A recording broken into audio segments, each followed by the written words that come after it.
একটি বাচ্চার এর মধ্যে কি কোনো ডিমার্কেশন লাইন আছে যে একটি বাচ্চা দুষ্টু না এর মধ্যে এডিএইচডি দেখা যাচ্ছে? তাহলে এইগুলোর মধ্যে কি কোনো ডিমার্কেশন করা যায় এইভাবে? তো ডিমার্কেশন বলতে গেলে আমরা যেটা বলি সেটা হচ্ছে আমরা সবসময় দেখি কি অ্যাটেনশন বা হাইপার অ্যাক্টিভিটি লেভেলস গুলো ক্লিয়ারলি এক্সেসিভ ওই এজ আর ওই ডেভেলপমেন্টাল স্টেটের জন্য। একই এজের একই ডেভেলপমেন্টাল গ্রুপের বা স্টেটের অন্য বাচ্চাদের সাথে অ্যান্ড ভেরি ইম্পর্টেন্ট যেটা আই থিঙ্ক অনেকে মিস করে যান সেটা হচ্ছে তার socio cultural context. Western studies আর ইন্ডিয়ান স্টাডিজ এইখানে আমাদের আলাদা। তখন কি এটা হিস্ট্রি থেকে তাদের বাবা মার কথা শুনে তোরা বুঝতে পারিস না কিভাবে সেখানে কিছু আবার ডায়াগনস্টিক ক্রাইটেরিয়া আছে? এইখানে হচ্ছে ফার্স্টলি তো বাবা মা একটা এরকম ইয়ে নিয়ে আসবে, খুব কমন কমপ্লেন্ট থাকে ইউজুয়ালি বাবা মার থেকে বেশি ফার্স্ট দেখা হচ্ছে টিচার কমপ্লেন্ট করে যে বাচ্চা আপনার খুব কথা বলে, হোমওয়ার্ক দিচ্ছি হোমওয়ার্ক শেষ করে আসছে না, clear cut observe the child, just ছেড়ে দাও বাচ্চাটাকে, লেট মি সি ওর প্লে অ্যাক্টিভিটিস কিরকম, ওর অ্যাক্টিভিটি লেভেলস ওভারঅল কিরকম। ইউজুয়ালি যারা ক্লিয়ার কাট এডিএইচডি তাদের দেখে বোঝা যায়। আরেকটা প্রবলেম হয় অ্যাডাল্ট লাইফে ইমোশনাল ডিসরেগুলেশনের জন্য, সেটা হচ্ছে work place, marital life, or I would rather say intimate partner life. আজকালকার যে পেরেন্টসরা নিউক্লিয়ার ফ্যামিলি, তো তারা কি তোদের অভিজ্ঞতায় কি দেখছিস? তারা কি অল্পতেই ব্যস্ত হয়ে পড়ছে না তারা যে সময় নিয়ে আসছে সত্যি আনার দরকার ছিল? বেশিরভাগটা কোনটা? পার্সোনালি আমার পার্সোনাল এক্সপিরিয়েন্স যেটা আমি বলবো, আই ফিল এখনকার প্যারেন্টসরা খুব কম থ্রেশহোল্ড, তাদেরও পেশেন্সটা খুব কম প্রবাবলি, যে কারণে everybody wants a quick fix. আমাদের কি হয়, হয়তো a very hyperactive kid আস্তে আস্তে বলে ঠান্ডা হয়ে গেছে, সে ঠান্ডা হয়ে গেছে এক্সটার্নালি, ওই জন্য কোনোদিন বাবা মা নিয়ে যাননি সাইকিয়াট্রিস্টের কাছে। প্রবলেম হচ্ছে তার কলেজ লাইফে গিয়ে কিছুতেই ফোকাস করতে পারছে না, তার রিলেশনশিপে বারো প্রবলেম হচ্ছে, বিকজ হাইপার অ্যাক্টিভিটিটা কমে গেছে, ভেতরের লেটেন্ট জিনিসটা তো রয়ে গেছে। Parents, care givers, family members হচ্ছে কি, do not compare your child with another child.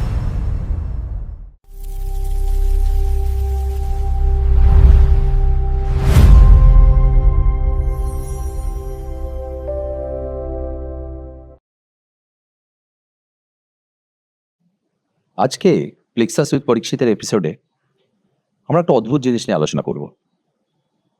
জিনিসটা এমনই যেটা হয়তো আমরা যদি রোগ বলি বা কোনো ডিসঅর্ডার বলি সেটা আমরা অনেকেই অবাক হয়ে যাব, আমরাও হতাম। একটি বাচ্চা আমাদের পরিবারে যে সবাই আমাদের বাড়িতে বাচ্চা থাকে, তারা খেলাধুলো করে বেড়ায়, আমরা ভালোবেসেই তাদের শয়তান বলে বলি যে বাচ্চাটা খুব শয়তান, তারা নিজেদের মতো খেলছে। কিন্তু এই শয়তানিরও কি কোনো মাত্রা থাকে?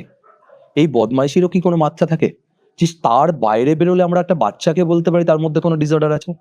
শুনতে একটু কেমন লাগছে, কিন্তু ঘটনা এটা।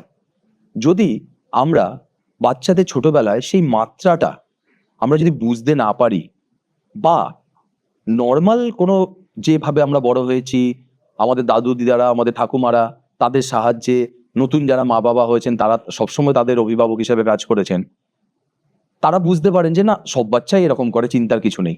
কিন্তু সে তার মধ্যেও কি কোনো একটা মাত্রা অতিক্রম করলে কোনো একটা চিন্তার বিষয় আছে যেটা ভবিষ্যতে সেই বাচ্চাটার কোনো বিহেভিয়ারাল পরিবর্তন বা কোনো অসুবিধা তৈরি করতে পারে? তো আজকে আমাদের যে আলোচনা, সেই আলোচনা দিয়ে আমরা শুনবো attention deficit hyper activity disorder. তার কি কি লক্ষণ হয়, লক্ষণগুলো কি সত্যি একটা খুব গুরুতর লক্ষণ, না এটাকে অ্যাভয়েড করা যায় বাচ্চার শয়তানি ভেবে? কি কি করলে আমরা সেটাকে বুঝতে পারবো এবং কখন আমাদের মেডিকেল হেল্প বা সাইকিয়াট্রিস্টদের কাছে যাওয়া দরকার আছে, চাইল্ড সাইকিয়াট্রিস্ট বা সাইকিয়াট্রিস্টদের কাছে? বাচ্চার সঙ্গে ব্যবহারই বা কি হওয়া উচিত? এই ধরনের ক্ষেত্রে আমরা কি ধরনের চিকিৎসাই বা করতে পারি? চিকিৎসা মানে সবসময় ওষুধ বা কিছু না, অন্য ধরনের চিকিৎসাতে আমরা বাচ্চাদের এই জিনিসগুলো থেকে একটু দূরে রাখতে পারি, প্রতিরোধ করতে পারি এই ধরনের ব্যাপারকে। এই সমস্তটা নিয়ে আজকে আমাদের আলোচনা। ডক্টর রুমেলিয়া রয়, উনি সহকারী অধ্যাপক, গৌরীদেবী মেডিকেল কলেজ। রুমেলিয়া নমস্কার। আজকে আমি যেটা জিজ্ঞেস করবো, আজকে আমাদের আলোচনার বিষয় এটা যেটা আমি বললাম, এবং আমাদের এটা বেছে নেওয়ার কারণও হচ্ছে যে কোনো একটা ব্লাড টেস্ট করে বা কিছু করে হয়তো এই রোগ ধরা যায় না, যার জন্য, এবং আজকালকার দিনে আমাদের যেটা মনে হয় যে আগে আমি যেটা এক্ষুনি শুরুতে বলছিলাম, ঠাকুরদা ঠাকুমা সবার সঙ্গে একটা পরিবারে বেড়ে ওঠা, তাতে বোধহয় একটা বাচ্চা মানুষ করা অনেক সহজ হতো। আমরা বুঝতে পারতাম এটা নর্মাল, কারণ ঠাকুরদা বা ঠাকুমা তখন বলতো আরে তুইও করতিস ছোটবেলায়। কিন্তু এখন আমরা যারা নতুন মা বাবা হচ্ছেন তাদের কাছে পিতৃত্ব বা মাতৃত্বটা নতুন, তাহলে এই জায়গায় অনেক কিছু হয়তো সেটা স্বাভাবিক কি অস্বাভাবিক সেটাও তারা বুঝে উঠতে পারছে না। তো এই জায়গা থেকে এটা নিয়ে আমরা আলোচনা করব। যদি একটু বলিস আমাকে যে এটা কি ধরনের ডিসঅর্ডার বা এটা কি ডিজিজ না ডিসঅর্ডার, এটা কি?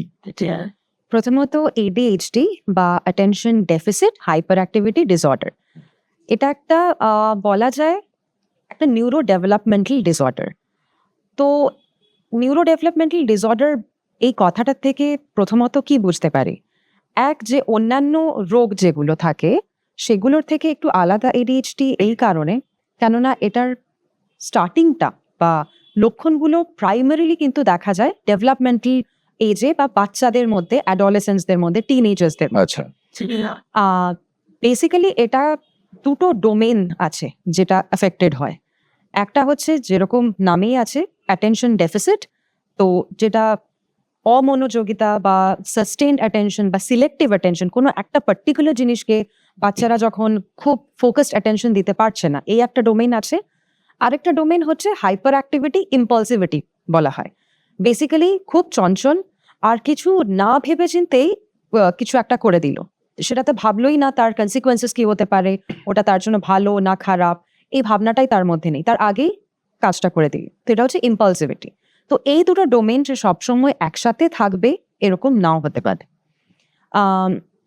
ইনফ্যাক্ট একটা সাবটাইপ বলতে পারেন অফ ADHD যেখানে হাইপার অ্যাক্টিভিটিটা অতটা প্রমিনেন্ট নয়, খালি অ্যাটেনশন ডেফিসিটটাই খুব প্রমিনেন্ট, ওটাকে বলাই হয় ADD বা অ্যাটেনশন ডেফিসিট ডিসঅর্ডার। তো প্রবলেম যেটা হয় বা যে কারণে এটা একটা ক্লিনিক্যাল এন্টিটি যেটা কিনা আমরা ডিসকাস করছি এখন বা এত ইম্পর্টেন্স দেওয়া হচ্ছে, সেটা হচ্ছে কি দেখা যায় যে খুব বেশি অমনোযোগিতার জন্য বা অ্যাটেনশন দিতে পারছে না বা খুব হাইপার অ্যাক্টিভ, এতটাই হাইপার অ্যাক্টিভ যে অ্যাটেনশন দিতে পারছে না, এটার জন্য ম্যাক্সিমাম ক্ষতিটা হয় ফার্স্টে স্কুল গোয়িং ইয়ার্সে, পড়াশোনাতে ক্ষতি।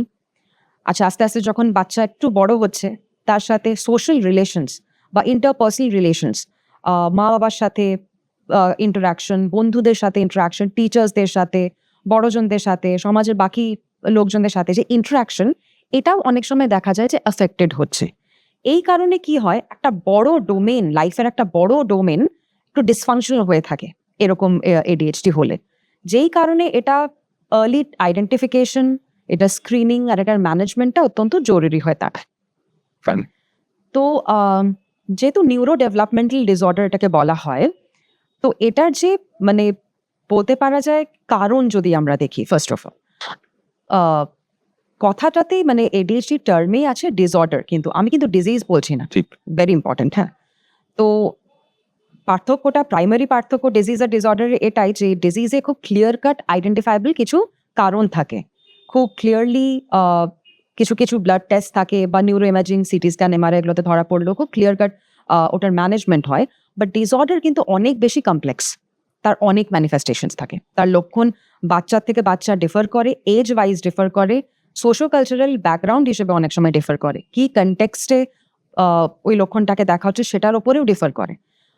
প্লাস এটার কোনো ক্লিয়ার কাট আইডেন্টিফাইবল যদি একটা দুটো এরকম কজ বলা হয়, কোনো মানে কারণ যে এই কারণেই হয়েছে, এরকম আইডেন্টিফাইবল কজ এখন অব্দি পাওয়া যায়নি। আচ্ছা, ধরা হয় যে অনেক কটা কারণের জন্য হয়েছে, যেগুলো আমি বলবো। হ্যাঁ।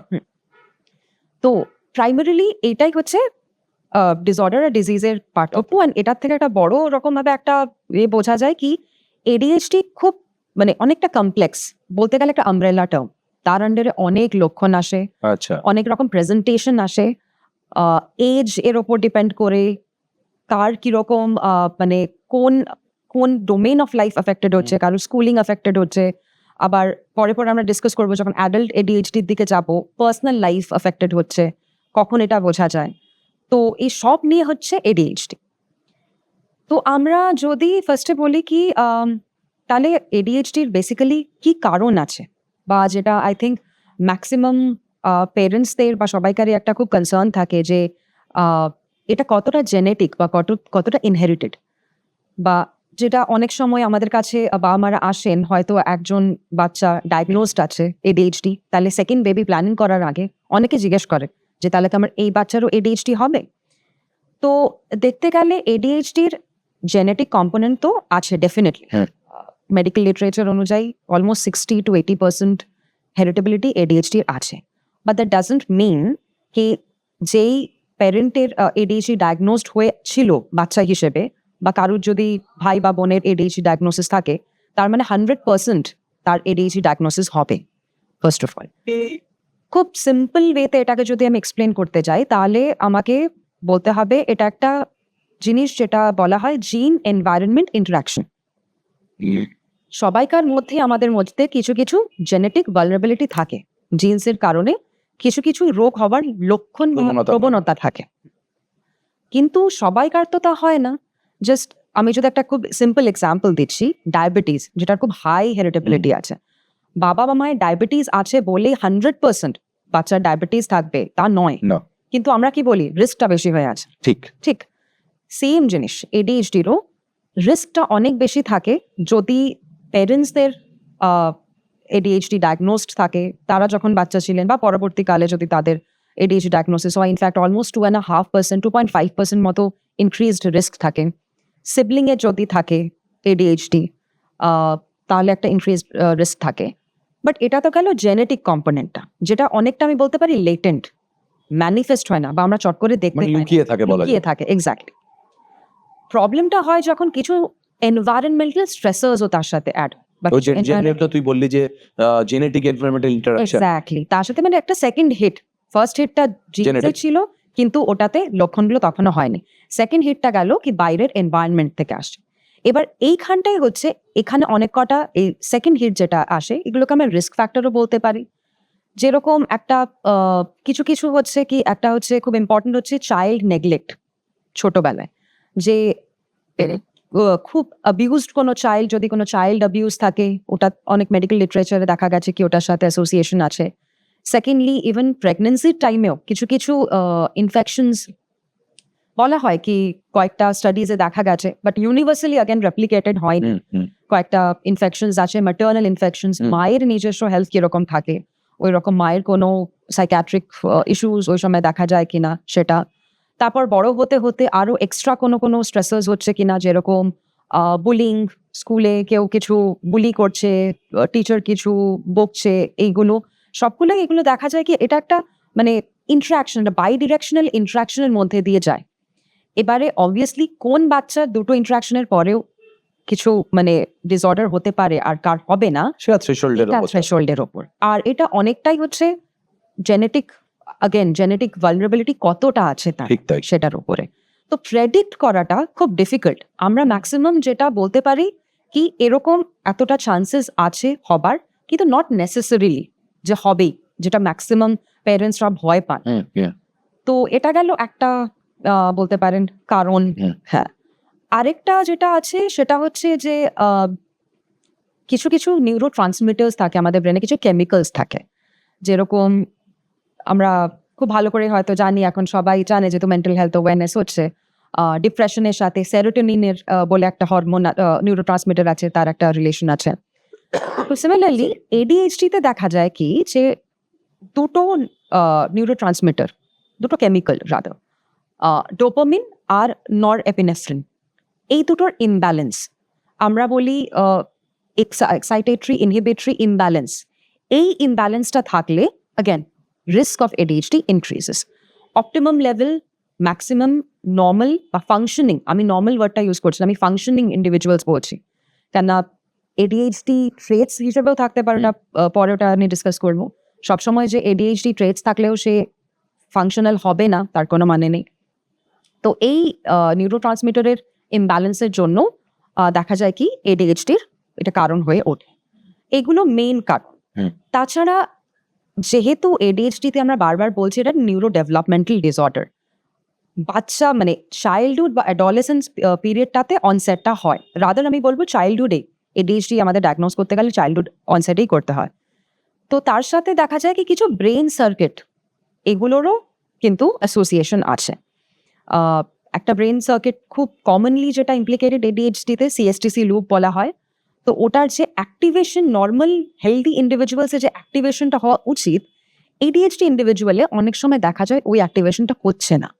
তো এগুলো সব ইন্টার রিলেটেড, এই genes, neurotransmitter activation, brain সার্কিটের সব, The genes, the chemicals in the brain, circuit and external environment. External environment. এগুলো সব ইন্টার রিলেটেড অ্যান্ড এইগুলোই ultimately the cause Cause. For ADHD, which brings me to একটা myth about ADHD যেটা অনেক সময় প্যারেন্টসরা বলেন আর যেটা অ্যাকচুয়ালি বাচ্চার সাইকিটাকে খুব ক্ষতি করে। সেটা হচ্ছে কি বাচ্চা খুব চঞ্চল, বাচ্চা পড়াশোনায় মন দিচ্ছে না, এক্স্যাক্টলি। ফাইন। ম্যাক্সিমাম প্যারেন্টস বা অনেক টিচার্স অনেক সময় বলেন যে বাচ্চা ইচ্ছে করে করছে এটা, বা বাচ্চা খুব লেজি, হ্যাঁ। খুব ডিসঅর্গানাইজড, কোনো কাজ ফলো থ্রু করে না। হুম। তো এই আমি যে এতক্ষণ ধরে জাস্ট এটাই প্যাথোজেনেসিসটা এটাই একটা কারণে বোঝালাম যে এটা কিন্তু ভলেন্টারিলি বা কনসিয়াসলি বাচ্চা করছে না, ঠিক। রাদার এইটার জন্য এই লক্ষণগুলো হচ্ছে, এগুলো লক্ষণ, বাচ্চা কিন্তু নিজে থেকে করছে না। আর এই কারণে এই যে ম্যাসিভ একটা নেগেটিভ ক্রিটিসিজম বাচ্চাদেরকে দেওয়া হয়, বা অনেক সময় এটা তোর মন নেই, তুই পড়ছিস না। অ্যাবসলিউটলি তার জন্য পানিশমেন্ট, তার জন্য বুলিং, টিচার্সরা অনেক কিছু কথা এবং কন্টিনিউয়াস ঘরে বাইরে। অ্যাবসলিউটলি ঘরে বাইরে প্যারেন্টস এর ওপর একটা বার্ডেন হয়ে ওঠে। এবার প্যারেন্টসও উল্টো বাচ্চাকে বলছে তুই ইচ্ছে করে করছিস না, বাচ্চা কিন্তু ট্রাই করছে বাট ও কিন্তু সাস্টেইনড অ্যাটেনশন সেই জায়গায় অ্যাটেনশন দিতে পারছে না। এক্স্যাক্টলি। তো এটা একটা মিথ ADHD নিয়ে। এরপর যদি আমরা চাই ADHD কিভাবে ডায়াগনোসিস হয় বা ক্লিনিক্যাল প্রেজেন্টেশন, আমি ওটা দিয়ে স্টার্ট করি। কিছু কম আমি তার আগে একটা প্রশ্ন করে নি, এই যে তুই এতক্ষণ ধরে যেটা বললি তার মধ্যে থেকে কিছু কিছু জিনিসকে আমি আর একটু স্পেসিফিক করে নিই, তাহলে আমাদের বুঝতে সুবিধা হবে। তাহলে প্রথম কথা হচ্ছে এটা বললি নিউরো ডেভেলপমেন্টাল ডিজিজ, তার মানে আমরা যেটা বুঝি সেটা হচ্ছে নিউরন বা যেগুলো আমাদের ব্রেনটাকে যদি আমি ভাগ করি অনেক ভাবে, মানে যে জিনিস দিয়ে তৈরি, তাহলে সেটা যখন বেড়ে উঠছে তার কোনো একটা সমস্যা, এটাকে আমরা বলতে পারি একটু এভাবে, মানে যদি আমরা খুব মানে সাধারণ ভাষায় বলি, যখন ব্রেন ম্যাচুরেশন হচ্ছে তখন আমাদের পিরিয়ডটা। ঠিক তাই। আচ্ছা, তো এইবার আমি যেটা আমাদের জন্য ইম্পর্টেন্ট সেটা হচ্ছে একটি বাচ্চার এর মধ্যে কি কোনো ডিমার্কেশন লাইন আছে যে একটি বাচ্চা দুষ্টু না এর মধ্যে ADHD দেখা যাচ্ছে, বা আরেকটা ওইক্ষুনি আমরা শুনলাম যে শুধু অ্যাটেনশন ডেফিসিয়েটও হতে পারে, যে মন নেই কিছুতে, এটা করতে বললে ওটা করছে, ওটা করতে গেলে আবার দৌড়ে ওখানে চলে যাচ্ছে, কোনো একটা জিনিসে মন দিতেই পারছে না, যার জন্য তার হয়তো লার্নিং কার্ভ অফ এনিথিং, লেখা বলি পড়া বলি সেটা লেট হচ্ছে। তাহলে এইগুলোর মধ্যে কি কোনো ডিমার্কেশন করা যায় এভাবে? তো ডিমার্কেশন বলতে গেলে আমরা যেটা বলি সেটা হচ্ছে আমরা সবসময় দেখি কি অ্যাটেনশন বা হাইপার অ্যাক্টিভিটি লেভেলস গুলো ক্লিয়ারলি এক্সেসিভ ওই এজ আর ওই ডেভেলপমেন্টাল স্টেটের জন্য। আবার কথাটা এলো এজ, কোন এজ থেকে মোটামুটি আমরা এটাকে বুঝতে পারি? হ্যাঁ, ফার্স্ট অফ অল হচ্ছে কি ADHD ডায়াগনস্টিক ক্রাইটেরিয়া যদি আমরা যাই, আমরা সাইকিয়াট্রিস্টরা ইউজুয়ালি ICD-10 বা DSM-5 বা ICD-11 এখন এসে গেছে, আমরা এটা ফলো করি। তো DSM-5 অনুযায়ী লেস দ্যান আমরা বলি কি 12 ইয়ার্স, তার মধ্যে ADHD ডেফিনেটলি মানে ADHD-র অনসেট তার মধ্যে হতে হবে। রাদার আমি বলবো তার মধ্যে লক্ষণগুলোর অনসেট হতে হবে লেস দ্যান 12 ইয়ার্স। তো মোস্টলি যেগুলো আমরা দেখি কি বাই 3-4 ইয়ার্স বোঝা যায় যে বাচ্চা অন্য বাচ্চাদের থেকে কতটা আলাদা। এক্স্যাক্টলি পিয়ার গ্রুপ, যেটা একই এজের একই ডেভেলপমেন্টাল গ্রুপের বা স্টেজের অন্য বাচ্চাদের সাথে, অ্যান্ড ভেরি ইম্পর্টেন্ট যেটা আই থিঙ্ক অনেকে মিস করে যান, সেটা হচ্ছে তার socio cultural context. Western studies আর ইন্ডিয়ান স্টাডিজ এইখানে আমাদের আলাদা। আমাদের ইন্ডিয়ান স্টাডিজে বা একটা ধরুন কমিউনিটিতে যেরকম একটা বাচ্চার অ্যাক্টিভিটি লেভেল হওয়া উচিত নর্মালি, এখানে তো মানে সাইকিয়াট্রি নর্মালসি অ্যাবনর্মালসি এই ব্যাপারটা চলে আসে কি আমরা সোশিও কালচারাল অ্যাসপেক্টটা ভুলে যাই। এটা কিন্তু দেখতে হবে যে নর্মালি ওই কমিউনিটি ওই কালচার ওয়াইজ কতটা অ্যাক্টিভিটি, ওই age with the developmental stage কতটা অ্যাক্টিভিটি নর্মাল। বিকজ অনেক সময় দেখা যায় এইগুলো যেহেতু আমাদের ডায়াগনস্টিক ক্রাইটেরিয়াগুলো মেইনলি ওয়েস্টার্ন স্টাডিজের ওপর করে করা আছে, আমাদের একটু হলেও কিন্তু ক্লিনিক্যাল জাজমেন্ট খুব ইম্পর্টেন্ট। ক্লিনিক্যাল জাজমেন্ট দিয়ে আমাদেরকে এইটা একতায় কোনটা ক্লিয়ারলি এক্সেসিভ, কোনটা জাস্ট দুষ্টুমি নয়, কোনটা জাস্ট বাচ্চা ইচ্ছে করছে না, খুব বোরিং লাগছে, ম্যাথসটা খুব বাজে লাগছে, হ্যাঁ কিন্তু কম্পিউটার সায়েন্স যেটাতে বেশ এদিক ওদিক করা সেটাতে সে মন দিতে পারছে। এইখানে আমাদের ডিমার্কেশনটা করতে হবে। আর আমি যখন ডায়াগনস্টিক ক্রাইটেরিয়া বলবো তখন আমি আরেকটা জিনিস বলবো যেটা খুব ক্লিয়ার কাট লেখা থাকে ডায়াগনস্টিক ক্রাইটেরিয়াতে, সেটা হচ্ছে আমরা দেখি কি কন্টিনিউয়াসলি এটা হচ্ছে, এরকম না যে জাস্ট কয়েকদিন হচ্ছে তারপর একদম ঠিক, হ্যাঁ বা কয়েক সপ্তাহ হলো, দেন সেটা অনেক কারণেই হতে পারে, বাচ্চার মাল্টিপল কারণ থাকতে পারে। সেকেন্ডলি আমরা দেখি কতগুলো সেটিং এ হচ্ছে। আমি একটা সিম্পল এক্সাম্পল দিই। আমরা বলি ADHD তখনই আমরা ডায়াগনোস করব যখন ওটা অ্যাটলিস্ট দুটো আলাদা আলাদা সেটিং এ একরকম লক্ষণ দেখা যাচ্ছে। ধরুন সেটা বাড়ি প্লাস স্কুল হতে পারে। আচ্ছা, সেটিং বলতে এরকম এক্স্যাক্টলি, আলাদা দুটো এনভায়রনমেন্ট আমি বলতে পারি। হ্যাঁ, আমি রিজনটা দিচ্ছি কেন, স্কুল প্লাস প্লেগ্রাউন্ড হতে পারে। হুম। একটা খুব সিম্পল এখনকার দিনের প্রেজেন্টেশন দিন, বাবা মা দুজনেই ডক্টর, বাবা মা একদম প্রফেশনালস, রাতের বেলায় বাবা মা আসছে, সকাল বেলায় বেরিয়ে যাচ্ছে, বাচ্চা একা ন্যানির সাথে থাকছে বা গ্র্যান্ড প্যারেন্টসদের সাথে থাকছে। এখনকার দিনে যেরকম হয়ে গেছে খুব একটা নিজের এজের বাকি বাচ্চারাও নেই, সে মেশার সুযোগ থাকে না। মেশার সুযোগ পাচ্ছে না, মোস্টলি বাড়িতে যে আছে ন্যানি বা গ্র্যান্ড প্যারেন্টস তাদের সাথে থাকছে। হুম। বাবা মা যখন রাতে আসছে হুম। তাদেরকে জড়িয়ে ধরছে, খুব অ্যাক্টিভ হয়ে যাচ্ছে, বাবা খেলো, এই করো ওই করো, কাঁদছে, টেম্পার ট্যান্ট্রামস হচ্ছে। বাবা মার অনেক সময় কি হয়, এই বাচ্চাকে সাইকিয়াট্রিস্টের কাছে নিয়ে আসে যে এর হয়তো ADHD আছে, যে এত হাইপার অ্যাক্টিভ, আমরা ঘরে ম্যানেজ করতে পারছি না। This is a very common complaint, মানে এটা ঘরে আমরা রাখতেই পারছি না বাচ্চাকে। তো এইরকম সিচুয়েশন যখন হয় তখন আমরা ডেফিনেটলি যেটা কোলাবোরেট করি কি আরেকটা সেটিং এরকম হচ্ছে কিনা, ও পূর্বদিন এরকম ছিল কিনা, সবসময় এরকম হয় কিনা, খালি মা বাবার সাথে হচ্ছে না অন্য কারোর সাথে হচ্ছে। যদি দেখি পারভেসিভলি একটা কন্টিনিউয়াস প্যাটার্ন আসছে, স্কুলেও টিচাররা বলছে কি না ও প্রচন্ড চঞ্চল, একে খামচাচ্ছে ওকে খামচাচ্ছে, একে পেন্সিল দিয়ে খুঁচিয়ে দিচ্ছে, যেটা খুব ক্যারেক্টারিস্টিক প্রেজেন্টেশন। বাচ্চাকে বসতে বলা হচ্ছে, একটু তাকাচ্ছে ওদিকে তাকাচ্ছে, খুব গল্প করছে, কাউকে হয়তো কিছু একটা ইয়ে করে কিছু দিল, একটা ইনজোর্ড করে দিল বা হ্যাঁ, আঘাত খেলো, কম্পাস দিয়ে exactly, কুচিয়ে দিল, হ্যাঁ। যেহেতু ইম্পালসিভিটি, যেটা আমি ফার্স্টে বললাম, না ভেবে কাজ করা, কনসিকুয়েন্সেস কি হবে ওটার মধ্যে নেই। ঠিক আছে, এটা যদি দেখি স্কুলেও হচ্ছে, বাড়িতেও হচ্ছে, আবার ধরুন কারুর বাড়িতে হচ্ছে, প্লে গ্রাউন্ডে হচ্ছে, অন্য এক্স্যাক্টলি বাচ্চা রিঙ্গা রিঙ্গা রোজেস খেলতে যাচ্ছে, ও একদম ধাক্কা টার্নই দিয়ে ফেলে দিচ্ছে না, দিচ্ছে, না আমার টার্ন এখন, আমারটা। ও ওয়েটই করছে না, এত ইমপেশেন্ট, এত ইম্পালসিভ, ও ওয়েটই করবে না। আমি এখান থেকে মানে খুব সুন্দরভাবে বুঝতে পারলাম। এবার আমি উদাহরণ দিয়ে তুই যেভাবে বললি, আমার কাছে প্রশ্ন এটাই ছিল যে আজকে 3 বছর 4 বছর যেটা তোরা এজ বলছিস, সেখানে আমরা বাবা মারা জানবো কি করে যে তার হয়তো একটা ক্লিনিক্যাল অ্যাটেনশনের দরকার আছে। তো সেখান থেকে আমি যেটা বুঝলাম, আমি ঠিক বলছি কিনা তুই বলতে পারবি, আমি যদি 3টে জিনিসকে যেটুকু শুনে বুঝলাম, 1 নম্বর হচ্ছে যে বাচ্চাটি দিনের মধ্যে বেশিরভাগ সময়টা ওরকম করছে কিনা, দ্বিতীয় হচ্ছে বাচ্চাটা যে যে জায়গায় ইনভলভ, যে যে আলাদা আলাদা এনভায়রনমেন্টে ইনভলভ, তার মধ্যে অন্তত দুটো এনভায়রনমেন্টে একই রকম বিহেভিয়ার করছে কিনা, সে খেলার মাঠে বা বাড়িতে, বা খেলার মাঠে এবং বাড়িতে, বা খেলার মাঠে এবং স্কুলে, এই ধরনের অ্যাক্টিভিটি যেটা তার বয়সী সেই সোসাইটির সেই রকম বাচ্চাদের থেকে একটু আলাদা, আর তার ডেভেলপমেন্টাল লেভেল ক্লিয়ারলি এক্সেসিভ। আর আরেকটা জিনিস আমি যেটা বুঝতে পারলাম সেটা হচ্ছে কোনো একটা ব্যক্তির সঙ্গে সে এরকম করছে না। এক্স্যাক্টলি, অনেক বাচ্চা আমরা দেখেছি যে তাদের মাদের সঙ্গে অনেক বেশি আবদার করে, কিন্তু সেটাকে বলেই বলা যাবে না যে এটা, যেটা দেখা যাচ্ছে না অনেকের সঙ্গে একই জিনিস করছে। তাহলে মোটামুটি আমি 3টে জিনিসকে ঠিক বললাম, যে তাহলে বাবা মারা এটা দেখলে আমাদের তারা চাইতে পারে যে না একবার আমাদের মনে হয় একটা কনসাল্ট করা দরকার।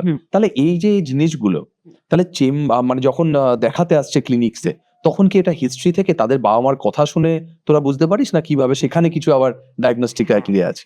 এইখানে হচ্ছে ফার্স্টলি তো ধরুন বাবা মা একটা এরকম ইয়ে নিয়ে আসলো, খুব কমন কমপ্লেন্ট থাকে ইউজুয়ালি বাবা মার থেকে বেশি ফার্স্ট দেখা হচ্ছে টিচার কমপ্লেন করে, যে বাচ্চা আপনার খুব কথা বলে, সবাইকে এইটাকে খুঁচিয়ে দিচ্ছে, এটাকে করছে, হোমওয়ার্ক দিচ্ছি, হোমওয়ার্ক শেষ করে আসছে না, খুব ডিসঅর্গানাইজড ইয়ে আছে। বাবা মা হয়তো দেখে কি ওকে কালকে একটা নতুন পেন্সিল দিলাম, ওটা হারিয়ে ফেলেছে, পরের দিন একটা ইরেজার দিলাম, ওটা হারিয়ে ফেলেছে, বারবার সিলি মিস্টেক করছে, কেয়ারলেস মিস্টেক করছে, মার্কস কম আসছে।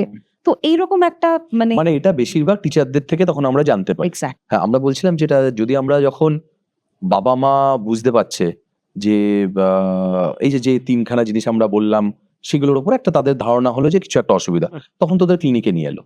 তো তখন ওইটুকু সময়ের মধ্যে তখন তো দুটো সেট বা সবার সঙ্গে করছে কিনা, এগুলো কি তাদের থেকে শুনেই বুঝতে হবে, না অন্য কোনো ভাবে তোরা সেটাকে ইয়ে করিস, ডায়াগনস্টিক ক্রাইটেরিয়া কিছু? First of all usually psychiatrist আমরা টাইম নেই দেখে, হ্যাঁ, বিকজ মেইন জিনিস যেটা হয় এরকম সিচুয়েশনে, সেটা হচ্ছে আমি জাস্ট একজনের হিস্ট্রির ওপর দিয়ে যেতে পারবো না।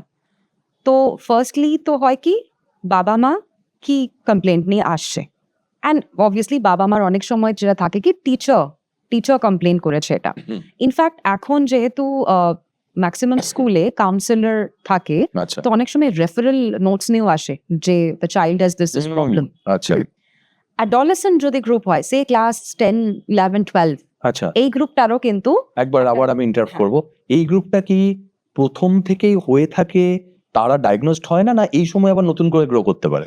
অ্যাকচুয়ালি ADHD কিন্তু অনসেটটা ওই শুরুতেই মানে প্রথমেই আছে। আচ্ছা, অনেকজনের ধরা পড়ে না খুব রাইট, simple স্বাভাবিক reason এ স্বাভাবিক কি হয়তো অতটা কোনোদিনও মানে তার মানে অতটা এক্সেস ছিল না, ঠিক, বা কেউ বা ওভাবে যে- নোটিস করে হ্যাঁ বা নোটিস করেনি, বা সে তার মধ্যেও কিন্তু ফাংশনালিটিটা মেনটেন ঠিক, করেছিল। মানে তার পরীক্ষা দেওয়া পড়াশোনা করা এগুলো সে করতে পেরেছে, কিন্তু আফটার এ সার্টেন এজ বা ক্লাসে এসে এক্স্যাক্টলি এক্সটার্নাল ফ্যাক্টর গুলো হয়তো অতটা আরেকটু জোরালো হয়ে গেছে, তখন- থ্রেশহোল্ড ক্রস হয়েছে। এক্স্যাক্টলি আচ্ছা, তখন ওই ঠিক। যেটা ম্যানিফেস্ট এবার বুঝতে পেরেছি, হ্যাঁ, তারপর এই সেম জিনিসটা অ্যাডাল্ট এজেতেও আমি বলি। ঠিক, তো এরকম যখন হয় কমপ্লেন্টস নিয়ে এসছেন কোনো, তো ফার্স্টে আমরা প্যারেন্টসের কমপ্লেন শুনি।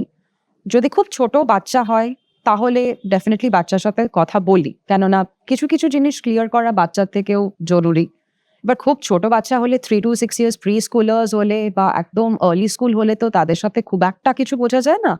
অ্যাডোলেসেন্ট এজ গ্রুপ হলে আলাদা ব্যাপার, ক্লিয়ারলি ওরা বলে মোস্টলি। আরেকটা হচ্ছে টিচারের অ্যাকাউন্ট, টিচার কি ইয়ে করছে।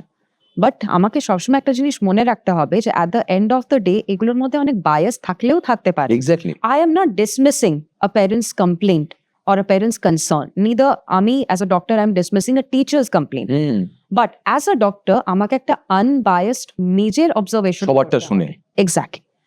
তো মেইন একটা যেটা আমরা করি সেটা হচ্ছে কি clear cut observe the child. Just ছেড়ে দাও বাচ্চাটাকে, নিজে আপনার ক্লিনিকে যেরকম আছে থাকতে দিক। লেট মি সি ওর প্লে অ্যাক্টিভিটিস কিরকম, ওর অ্যাক্টিভিটি লেভেলস ওভারঅল কিরকম। ইউজুয়ালি যারা ক্লিয়ার কাট ADHD তাদের দেখে বোঝা যায়, আসবে টেবিলে চড়ে যাবে, পেপার ছিঁড়ে দিচ্ছে, খুঁচি দিচ্ছে।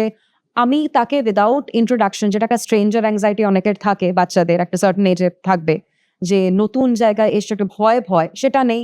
ডাইরেক্টলি আমার কাছে আসলো, আমাকে ছোঁয়া বা ইয়ে করা, নিজের মনে বেশ আমি দেখছি চঞ্চল। তো ওখান থেকে একটা আমরা ডেফিনেটলি একটা এ করতে পারি কি এই বাচ্চা এই এজের জন্য, এই ডেভেলপমেন্টাল স্টেজের জন্য ডেফিনেটলি এক্সেস হয়ে আছে। এইবারে এটা তো গেল কমপ্লেন্ট আর আমার নিজের অবজারভেশন। তারপরে যদি আমরা আরো মনে হয় যেটাকে আমি আরো ভ্যালিডেট করব আমার অবজারভেশনটা থেকে, মোটামুটি ক্লিনিক্যাল অবজারভেশন আর কমপ্লেন্ট থেকে কিন্তু বোঝা যায়।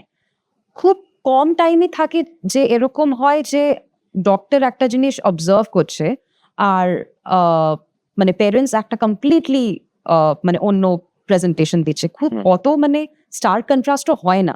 যদিও আমাকে ম্যাক্সিমাম টাইম মনে রাখতে হবে যে বাচ্চা কিন্তু আফটার অল একটা স্ট্রেঞ্জ এনভায়রনমেন্টে এসছে, তো মাইট বি কি ও অতটাও হাইপার অ্যাক্টিভ হবে না, হয়তো তার ওই রেগুলেশনে চলে এসছে।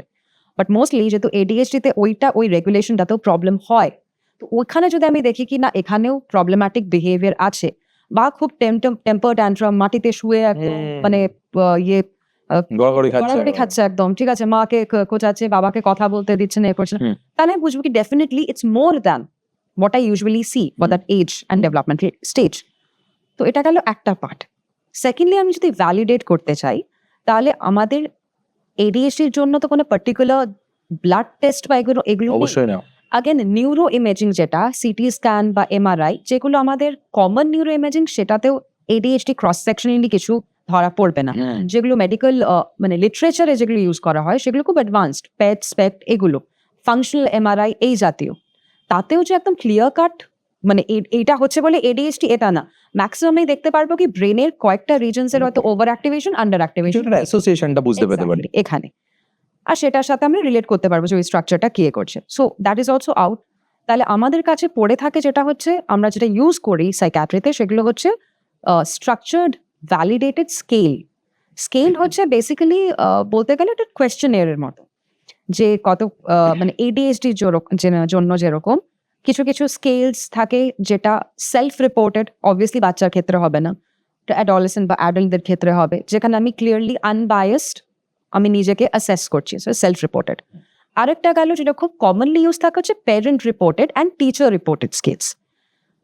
কিছু কিছু কোয়েশ্চেন্স থাকে 8 থেকে 10টা আইটেম বা ডিপেন্ডিং অন দ্য স্কেল 35টা আইটেমস, তার মধ্যে থাকে কি মানে কত ফ্রিকুয়েন্টলি বাচ্চা এটা করছে, কত রেয়ারলি বাচ্চা এই পার্টিকুলার ব্যাপারটা করছে। Say for example, how frequently does your child blurt out sentences, মানে কথার মধ্যে যেটা বলার নয়, দুজন এরকম কথা বলছি, বাচ্চা মাঝখান থেকে একটা এসে কিছু বলে দিল, রাইট, হ্যাঁ ঠিক আছে, এই ব্যাপারগুলো। তো এইরকমই বিভিন্ন কোশ্চেন আছে, হ্যাঁ কোয়েশ্চেন্স থাকে।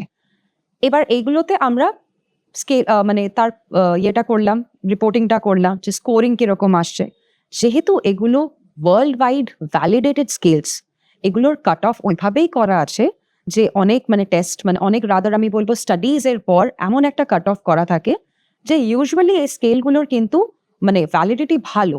তো clinical observation, parent and teacher history along with the scales এর সাথে যদি আমি দেখি কি হ্যাঁ আমার বেশ স্ট্রংলি এডিএইচডির দিকে যাচ্ছে, এইবার আমি এই যে বললাম এডিএইচডির দিকে যাচ্ছে, তো তার মানে আমি কি কি লক্ষণ দেখছি? কোনো একটা স্ট্রাকচার ক্রাইটেরিয়া থাকতে হবে তো অবভিয়াসলি, না তো মানে কোনো misdiagnosis. এক্স্যাক্টলি।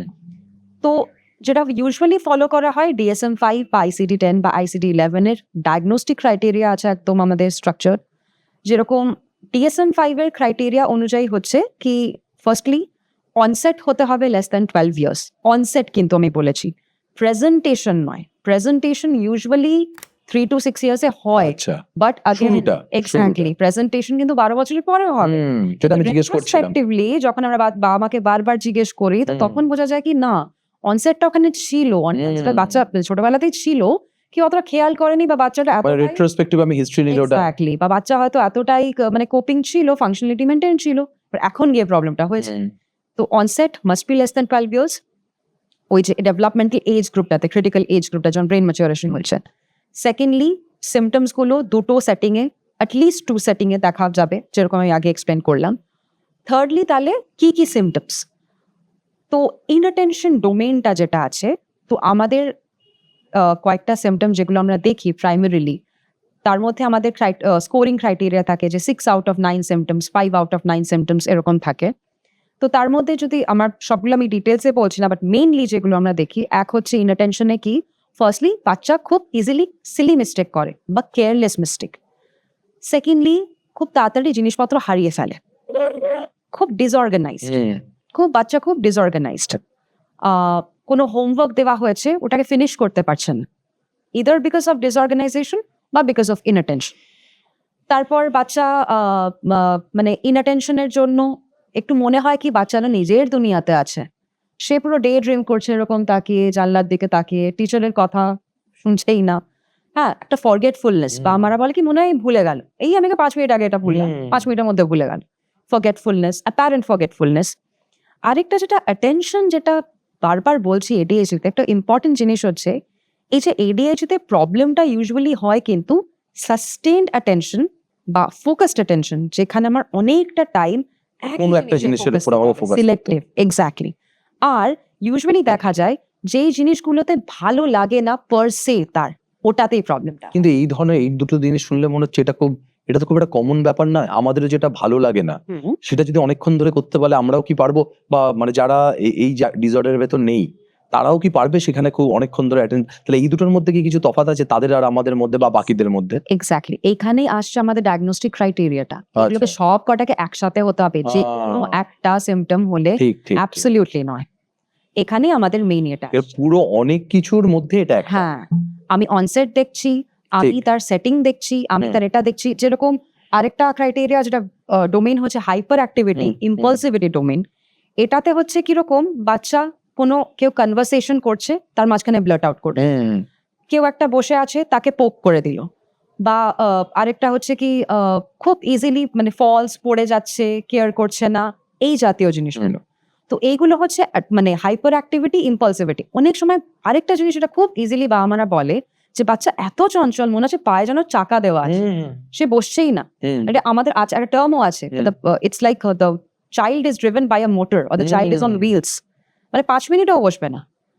এইরকম এইগুলো হচ্ছে, এগুলো সবগুলো যদি থাকে তার মধ্যে মানে অ্যাটলিস্ট 6 out of 9 বা 5 out of 9, তখন আমরা বুঝতে পারবো। সেট প্লাস 2 সেটিংস প্লাস যেটা মোস্ট ইম্পর্টেন্ট সিগনিফিকেন্ট ডিস্ট্রেস হবে, ইন দ্য সেন্স কি ইদার ও কাজ করতে পারছে না, অ্যাজ ইন বাচ্চার জন্য স্কুলিং এ প্রবলেম হবে, একাডেমিক পারফরমেন্স খারাপ হচ্ছে, ঠিক তাই, মার্কস আসছে না, বা আমাকে পড়াতে চাইছে, বাচ্চা পড়ছে অ্যাপারেন্টলি কিন্তু মার্কস আসছে না, বারবার সিলি মিস্টেক হচ্ছে, এটা একটা হবে। আরেকটা হচ্ছে আরেকটু যদি বড় হয়, একটু অ্যাডোলেসেন্ট এজ গ্রুপটা, তাহলে হচ্ছে কি সোশ্যাল ইয়েতে প্রবলেম হচ্ছে, কাউকে কিছু বলে দিচ্ছে, ইন্টারপার্সোনাল প্রবলেম হচ্ছে। বিকজ একটা জিনিস মনে রাখতে হবে, এডিএইচডি আমরা বলছি attention deficit hyper activity disorder, but brain circuits গুলো এমনই ইমপ্লিকেটেড ইন এডিএইচডি, এটা কিন্তু খালি অ্যাটেনশন বা হাইপার অ্যাক্টিভিটিটাকে কন্ট্রোল করে না, একটা খুব বড় পার্ট অফ এডিএইচডি হচ্ছে ইমোশনাল রেগুলেশন, যেই কারণে এডিএইচডি ডায়াগনোসড ইন্ডিভিজুয়ালসরা খুব ইরিটেবল, খুব ইমোশনালি লাবাইল হয়, খুব মুড সুইং, খুব ইরিটেবল, যেটা অ্যাডোলেসেন্সে বেরিয়ে আসবে।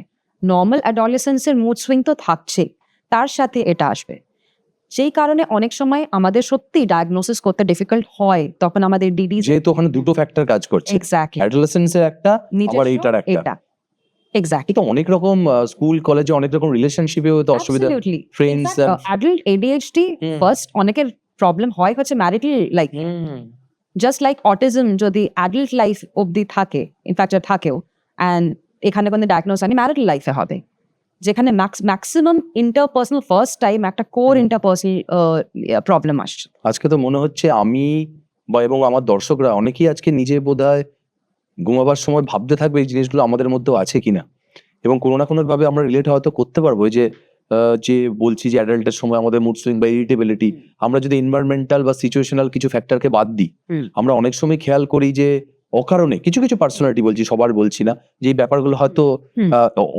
মানে ডায়াগনস্টিক লেভেলে এক্সেস না হলেও একটা লেভেলে এক্সেস আছে, সেটা লক্ষ্য করার মতো বিষয়। তারপর যেটা তো আমি মাঝখানে বললাম, ডেফিনেটলি এইখানে যেহেতু এই কথাটা আসলো, আমি বলবো এবার আসছে over diagnosis of ADHD. Diagnosis তো হলো, আজকে অবভিয়াসলি অনেকেই প্রবলি ভাববেন যে আমার এডিএইচডি আছে, স্কেলস গুলো অ্যাভেলেবল আছে নেটে, অনেকে স্কোরিংও করে নেবেন হয়তো ADHD diagnosis. But C the issue about ADHD is, firstly যেটা হয়তো আমরা খুব বায়াসড হয়ে যায় অনেক সময় যদি সেলফ মানে নিজেকে নিয়ে করি, যেটা একটা ওভার ডায়াগনোসিস একটা বড় কারণ, যে আমরা দেখি না কি পারভেসিভলি কিরকম আছে, মানে লঙ্গিচুডিনালি কিরকম, ছোটবেলা থেকে কিরকম আছে আমার লাইফ, যেটা আমি বারবার তুই বলছিস যে অনসেট কিন্তু একটা সময় থেকে শুরু হয়ে যাওয়ার কথা, ওখানে কিরকম আছে।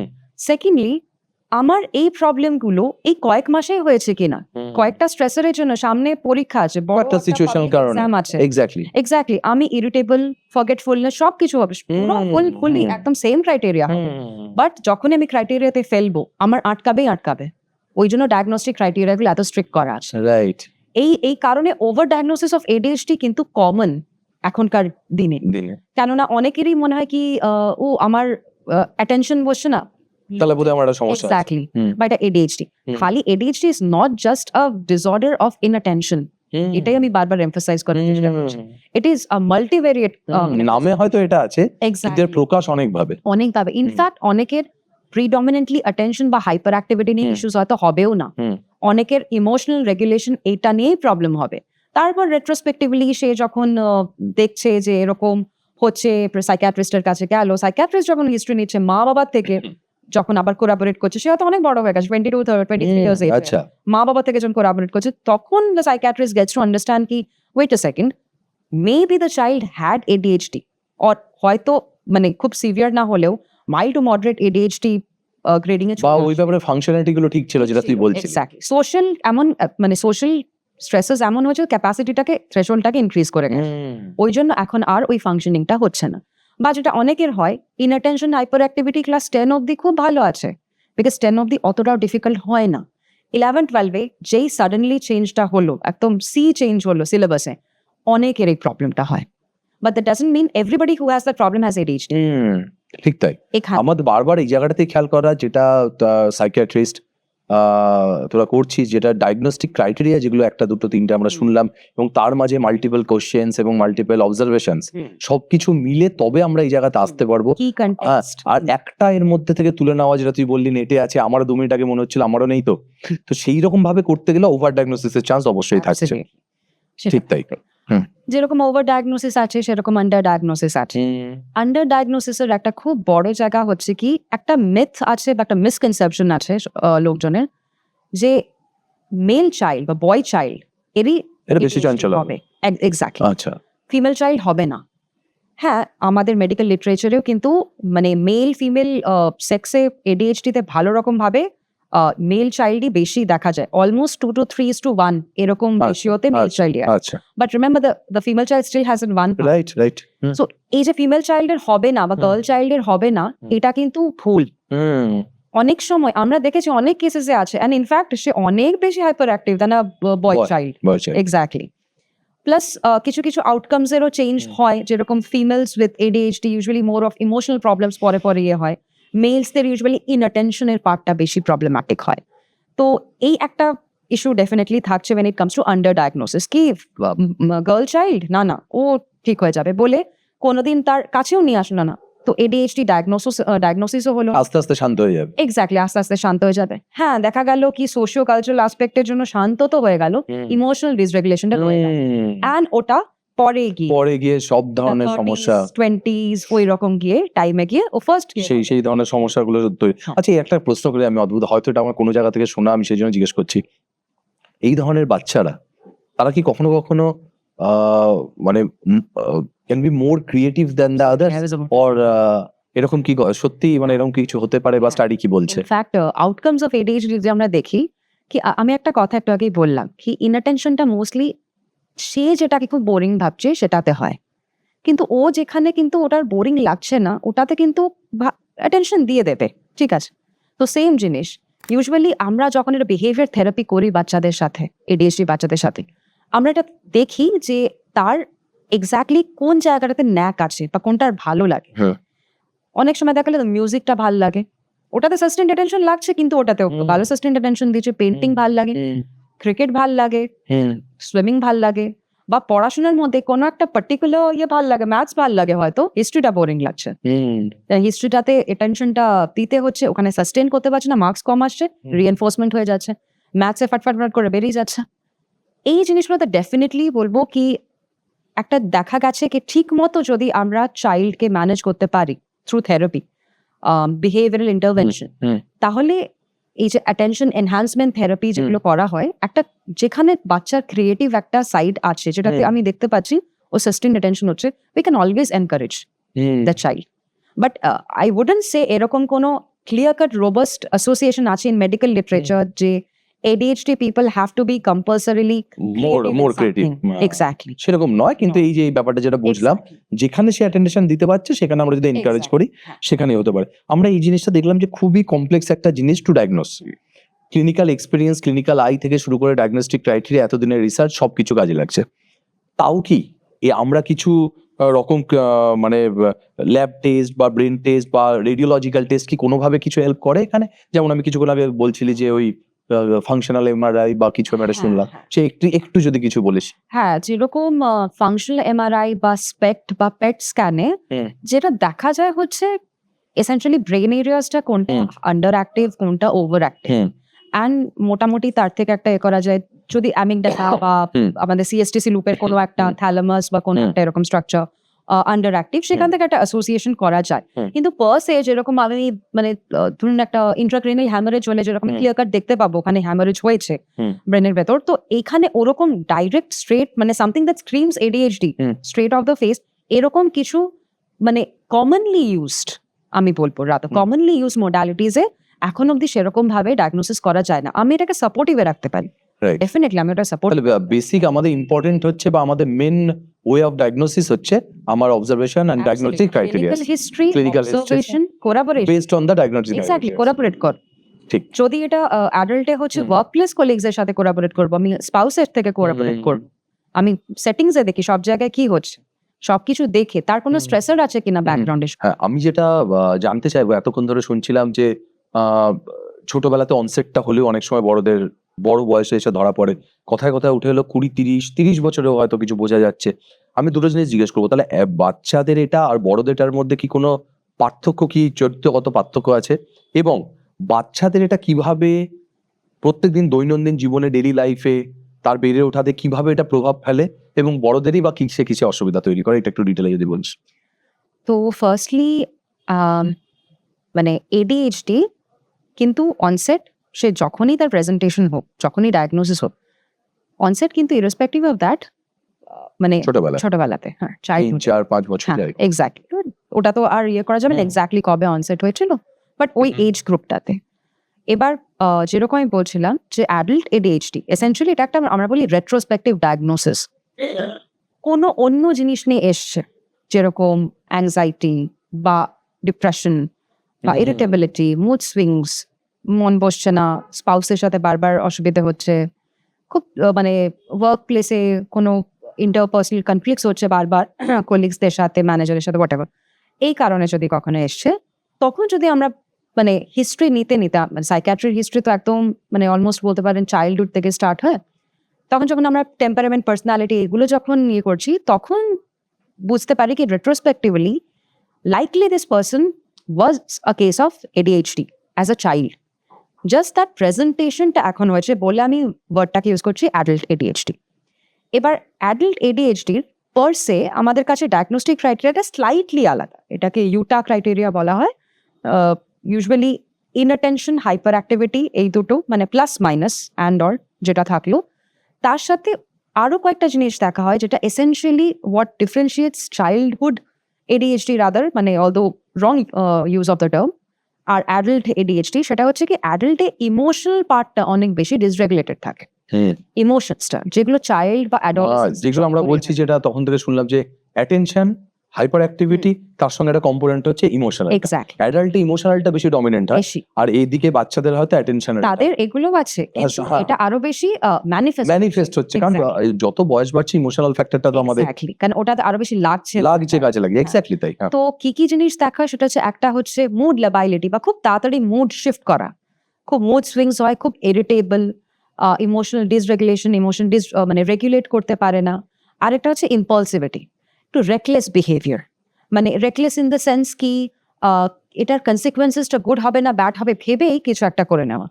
অনেকে বলে কি আরে ও তো মানে ভাবলোই না ওটা করার আগে কিছু একটা হয়ে গেল, ও বরাবরই ওরকম, ও বরাবরই এরকম, বরাবর চঞ্চল, বরাবরই এরকম।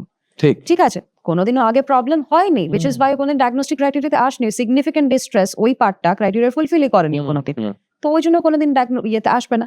এখন অ্যাডাল্ট হয়ে এটা সিগনিফিকেন্টলি এফেক্ট করছে ওর লাইফকে। তাছাড়াও মানে যেগুলো association of ADHD specially adult লাইফে, সেটা হচ্ছে বিকজ ADHDর একটা কম্পোনেন্ট আছে, সেটাকে আমরা বলি নভেলটি সিকিং কম্পোনেন্ট, বা নতুন নতুন জিনিস ভালো লাগে ট্রাই করতে।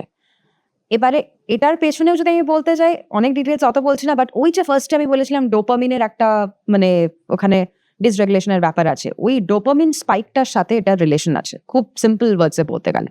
এই যে নভেলটি সিকিং বিহেভিয়ার, আজকে এটা ভালো লাগছে, কালকে ওটা ভালো লাগছে, পরের দিন অন্যটা ভালো লাগছে, এইখান থেকে একটা প্রবলেম্যাটিক বিহেভিয়ার অনেকের হয়ে দাঁড়ায়, সেটা হচ্ছে along with impulsivity and recklessness হচ্ছে সাবস্টেন্স ইউজ, বা মানে যেটাকে তুমি অ্যালকোহল ইউজ বা ক্যানাবিস ইউজ, এই জাতীয়, কেন ওটা নভেলটি সিকিং বিহেভিয়ারটার মধ্যেই আসছে, ইম্পালসিভিটির মধ্যেই আসছে। এটা স্পেকট্রাম কিন্তু একটা, এগুলো সবই একটা বড় স্পেকট্রাম। তো সাইকিয়াট্রিতে তো একদম মানে বিউটি অফ সাইকিয়াট্রি, মানে কেউ দেখতে গেলে a lot of things come up. So this is one of the associations of ADHD in adult life, especially বা adolescence, যে adolescence টিনেজ পিরিয়ডে ফার্স্ট সাবস্টেন্স ইউজটা স্টার্ট হলো, একটু সিগারেটটা ইয়ে হলো, পরের দিন ভালো লাগলো, একটু মদটা ট্রাই করে দেখি, একটু এটা ট্রাই করে নতুন কিছু, নতুন ডোপামিন ওদিকে ইয়ে হচ্ছে। এক্স্যাক্টলি। এবার যে এটাকে যেরকম ভাবে অ্যাডাপটিভ ওয়েতে করবে, কেউ ম্যাল অ্যাডাপটিভ ওয়েতে করবে। অ্যাডাপটিভ ওয়েতে কেউ এটা যদি তার মনে হয় কি না আজকে আমি আঁকাটার উপর ফোকাস করব, কালকে আমি একটা এন্টারপ্রেনারশিপে ইয়ে করবো, ঠিক আছে ওটাতেই ফোকাস করবো, ওটা আমার ভালো লাগছে, পরের দিন আরেকটাই মানে মাল্টিটাস্কিং করতে পারছে উইথ ফোকাস। তো that is a creative part, that is an adaptive part. বা তার সাথে ম্যাল অ্যাডাপটিভটাও থাকতে পারে, যাদের এইটা বেশি হবে, এই জাতীয় ব্যাপারগুলো।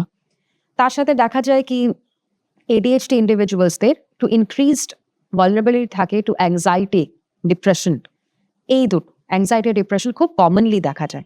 along with the sleep disturbances অনেকেরই থাকে, স্লিপ প্রবলেমস হয়। ইনফ্যাক্ট আমরা এখন রিসেন্ট অ্যাডভান্সেসে বলছে কি যেটা স্লিপের যে রিদমটা কন্ট্রোল করছে, সার্কাডিয়ান রিদম বলি আমাদের বডির, সেটার সাথে ADHDর মানে অ্যাসোসিয়েশন আছে, ওখানেও পাওয়া যাচ্ছে, ওটা থেকেও কিছু মানে ফার্মাকোলজিক্যাল এজেন্টস মানে ট্রাই করা হচ্ছে। তো এটা গেল অ্যাডাল্ট লাইফে। আরেকটা প্রবলেম হয় অ্যাডাল্ট লাইফে ইমোশনাল ডিসরেগুলেশনের জন্য, সেটা হচ্ছে work place, marital life, or I would rather say intimate partner life, এইখানে একটা প্রবলেম হয়। ওখানেও হয়তো ফার্স্ট যখন সাইকিয়াট্রিক কনসাল্ট হচ্ছে, হয়তো সে ম্যারিটাল থেরাপি হোক, ফ্যামিলি থেরাপি, রিলেশনশিপ কাউন্সিলিং, তখন হয়তো ফার্স্ট বোঝা আছে রেট্রোস্পেক্টিভলি যে না এর কিন্তু মানে ট্রেটস ছিল বা ডায়াগনস্টিক ক্রাইটেরিয়াতে হলেও হয়ে যেতে পারত, কিন্তু সামহাউ দ্যাট পারসন মানে was never like he could function along with all those things, so never was diagnosed. এখন এসে প্রবলেমটা হচ্ছে, হয়তো তার অন্য ডোমেনটা কমপ্লিটলি ফাইন, হাইপার অ্যাক্টিভ, ইনঅ্যাটেনশন, অতটাই নয়। আর আরেকটা জিনিস সেটা হচ্ছে কি এজের সাথে হাইপার অ্যাক্টিভিটি গোজ ডাউন দেখা গেছে, inattention either rises or stays at a plateau. Excellent.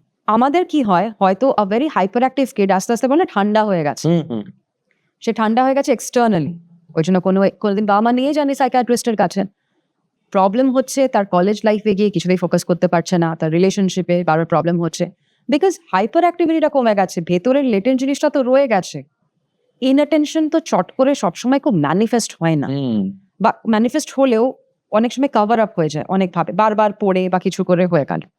তো এই একটা ব্যাপার আছে, অ্যাটেনশন হাইপার অ্যাক্টিভিটির এজের সাথে একটা রিলেশন আছে। কামিং টু বাচ্চাদের কি কি প্রবলেমস হয়, যদি স্কুল গোয়ার হয় তাহলে একটা মেইন ইস্যু হয় কি অ্যাকাডেমিক পারফরমেন্স, একদম ফার্স্ট যেটা হিট হবে হচ্ছে অ্যাকাডেমিক পারফরমেন্স। সেকেন্ডলি হচ্ছে বাচ্চার বিহেভিয়ারাল কিছু কিছু ইয়ে থাকে কি, মানে এডিএইচডির সাথে আরেকটা মানে ডিসঅর্ডারের খুব কমন অ্যাসোসিয়েশন আছে বা একই স্পেকট্রাম বলা যেতে পারে, সেটা হচ্ছে ওডিডি বা অপোজিশনাল ডিফাইন্ড ডিসঅর্ডার। এসেনশিয়ালি বাচ্চা চঞ্চল ছিল, বাচ্চা খুব ইনঅ্যাটেন্টিভ ছিল, বড় হতে হতে বাচ্চা মায়ের কথা শুনছে না, বাবার কথা শুনছে না, জিনিসপত্র ভাঙছে বাড়িতে, মুখে মুখে তর্ক করছে, খারাপ কিছু কথা বলছে। এই জিনিসটা অপোজিশনাল ডিফাইন্ড, অপোজিশন আছে আর ডিফায়েন্স আছে, এই জিনিসটা এই ডিসঅর্ডারটা থাকতেও পারে। এটা একটা বিহেভিয়ারাল প্রবলেম তখন হয়ে দাঁড়াবে, এটার অ্যাসোসিয়েশন আছে, clear cut association with ADHD. তো এইটা গেল। তাছাড়াও অ্যাডোলেসেন্সে এডিএইচডির সাথে অ্যাংজাইটি, ডিপ্রেশন এগুলোর খুব ক্লোজ রিলেশন আছে। ইনফ্যাক্ট দেখা যায় যে বলা হয় কি relatives of first degree relatives of persons diagnosed with ADHD likely ওদেরও কিন্তু এই ভালনারেবিলিটিসগুলো বেশি থাকবে, কেন ওই জেনেটিক ইয়েটা দিয়ে যাচ্ছে, স্পেকট্রামটা দিয়ে যাচ্ছে। সো এই কয়েকটা কমন প্রবলেমস আমি বলবো। তাছাড়াও আরো different depending on the person, নিজের পার্সোনালিটির একটা ইয়ে থাকে, এনভায়রনমেন্টাল ফ্যাক্টর, সবকিছু মিলিয়ে আলটিমেটলি এটা দাঁড়ায়। আচ্ছা, তাহলে এই ক্ষেত্রে আমরা বলছিলি যে বারবার যে বাবা মা, স্কুল টিচার, বেশিরভাগ সময় স্কুল টিচারের থেকে আসে, তাহলে এই যে আমাদের শুনলাম এক্ষুনি যে বিভিন্ন স্কুলে কাউন্সিলর থাকে বা যে ধরনের স্কুলে নেই, সেই ক্ষেত্রে কি এই স্ক্রিনিংটা খুব জরুরি স্কুল লেভেলে, বা আমরা যদি টিচার্সদের সেই ট্রেনিংটা দিতে পারি, বা এটা কি সম্ভব, বা এইভাবে কি কাজ হয় কখনো? অ্যাকচুয়ালি এটা সম্ভব, আর ইনফ্যাক্ট অনেক স্কুলে এখন টিচার্সদের ট্রেনিং দেওয়া হয় essentially how to identify, exactly identification, চোখে আইডেন্টিফিকেশন। ইনফ্যাক্ট কিছু কিছু স্ক্রিনিং টুলস আছে ফর এডিএইচডি, খুব ছোট ছোট কোয়েশ্চেনার্স, খুব তাড়াতাড়ি কয়েক মিনিটের মধ্যে কমপ্লিট করে দেওয়া যায়, ওগুলোও করা যায়। বা just identifying the signs and symptoms, যেগুলো মাইট বি এক্স্যাক্টলি, এটা একটা। তারপর তো ক্লিনিশিয়ানরা তোরা আছে, absolutely not essentially ki every hyperactive or inattentive child has ADHD. Okay, might be that's why we are calling it screening. Exactly, the child might be like that, might be a very active child person. ঠিক আছে, তো এই ব্যাপারটা টিচার্সদেরকে definitely training দেওয়া হয়, training is implemented, and এটাতে দেখাও গেছে এখন যে ভালো রকম ভাবে রেফারেলস হচ্ছে। হয়তো অনেক সময় বাবা মারা অতটা ঘরে দেখতে পায় না বা টাইম দিতে পারে না, টিচার্সরা অনেকটা টাইম দিচ্ছে, সেটা তো একটা হয়। তার সাথে অবভিয়াসলি বাবা মা তো ইনপুট থাকছেই। তো এখানে একটা পার্ট আছে, এটা ভালো জরুরি পার্ট, সেটার দিকে আমরা তো এগোচ্ছি, বিভিন্ন প্রোগ্রাম আমাদের চলছে, বা এটা তো খুবই জরুরি। আমি যেটাতে এবার আসবো, আমরা শুনলাম যে এটার কারণগুলো কি কি। আমরা আলোচনার শুরুতে যেটা ভেবেছিলাম যে এটা হয়তো খুব স্পেসিফিক কোশ্চেনের মধ্যে দিয়ে আজকে আলোচনাটা শেষ হয়ে যাবে, কিন্তু কোনোদিনই সাইকিয়াট্রিতে সেটা হয় না। কারণ যেমন করে তুই বলছিলি ইট ইস এ স্পেকট্রাম, এটা কোনোভাবে ক্লিয়ার কাট ডিমার্কেশন, আমিও শুরুতে তাই বলছিলাম এটা সামান্য একটা ব্লাড টেস্ট বা ব্রেন স্ক্যান করে তো বোঝা সম্ভব না, that's why it is psychiatric. তো আমি তার মধ্যে জিজ্ঞেস করবো, তাহলে এর চিকিৎসা কি? আমরা ধরা পড়লো, আমরা বুঝলাম তার আছে, যেগুলো বড় হলে আরো অন্য সমস্যার কারণ হতে পারে, বা এগুলোর সঙ্গে অ্যাসোসিয়েটেড কি আছে, even addiction and all this thing. আমি এবার যেটা মেইন জিনিস জানতে চাইবো আমাদের মানে এই প্রোগ্রামের শেষের দিকে, আজকের এপিসোডের শেষের দিকে, যে আমরা কিভাবে এগুলো ট্রিটমেন্ট করি, কতটা কিওর আমরা হতে পারে, ওষুধ আমাদের জরুরি কিনা, না কোনো বিহেভিয়ারাল থেরাপি, তার আবার কোনো সাইড এফেক্ট আছে কিনা। আমি প্রশ্নগুলো সব একসঙ্গে করে ফেললাম, তুই আমাকে একটু ডিটেলে বল। So first of all management, এডিএইচডির ম্যানেজমেন্ট যদি আমরা প্রোটোকল ওয়াইজ যাই, তাহলে এজ ওয়াইজ ডিভাইড করা হয়, usually less than 5 to 6 years, UK গাইডলাইন্সে লেস দ্যান 6 years, আমাদের ইন্ডিয়ান গাইডলাইন্সে লেস দ্যান 5 years ওরকম, আর more than 5 years, more than 6 years, এরকম দুটো ডিভিশন থাকে। তো firstly irrespective of the age, আগে তো অ্যাসেসমেন্টের টাইমে আমরা গ্রেডিং করছি যে কতটা সিভিয়ার বা কতটা প্রবলেম্যাটিক, রাদার কতটা বাচ্চাটার হেল্প লাগবে, কতটাকে ডিস্ট্রেস করছে, ওর লাইফে কতটা ডিসফাংশন আসছে। এইটাকে যখন আমরা অ্যাসেস করছি বা তার সাথে আরো কোমরবিড আর কিছু আছে কিনা লাইক আনাদার সাইকিয়াট্রিক ইলনেস, তো এইগুলোর সাথে আর তার সাথে অবভিয়াসলি আমরা একটা বেসলাইন কিন্তু ইনভেস্টিগেশন করবোই to rule out physical comorbidities like hyperthyroidism more than anything else. Hyperthyroidism a person will be quite active.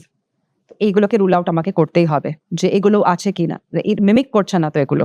ওকে, সবকিছুতে যদি দেখি কি ADHD থাকছে তাহলে ইউজুয়ালি ফার্স্ট লাইন ট্রিটমেন্ট আমরা বলি খুব যদি ম্যাসিভ বিহেভিয়ার আনম্যানেজেবল যদি না থাকে বাচ্চা, তাহলে ফার্স্টলি হয় কি psycho education and parent management training.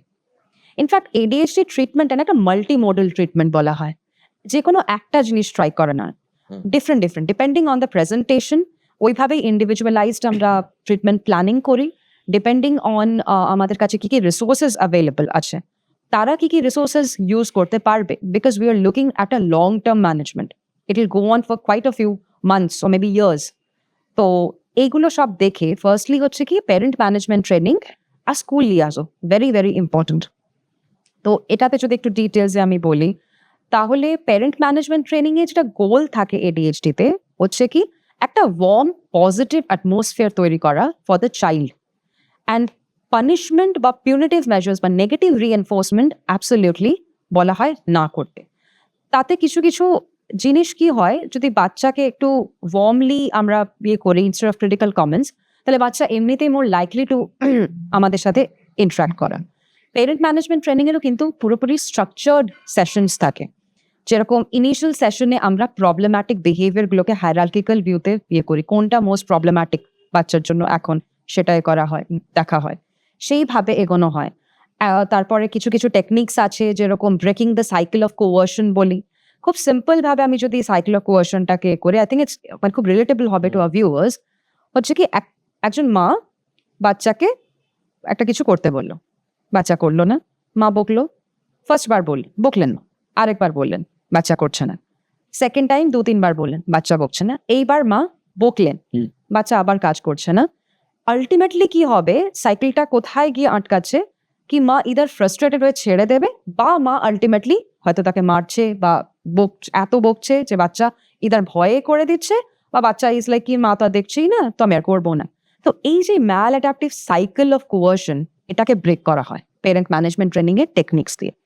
খুব ইজি কয়েকটা টেকনিক হচ্ছে, একটা হচ্ছে আমরা এফেক্টিভ ডিরেক্টিভস বা রুলস এস্টাবলিশ করি, যে প্যারেন্টসরা খুব ক্লিয়ার কাট নন অ্যাম্বিগুয়াস, মানে এরকম নাকি খুব বাচ্চা কনফিউজ হয়ে যাবে যে মা তো এখন এটা বললো আবার এটা বলছে, মানে rule should be very short, clear cut, non ambiguous, এরকম রুলস হবে।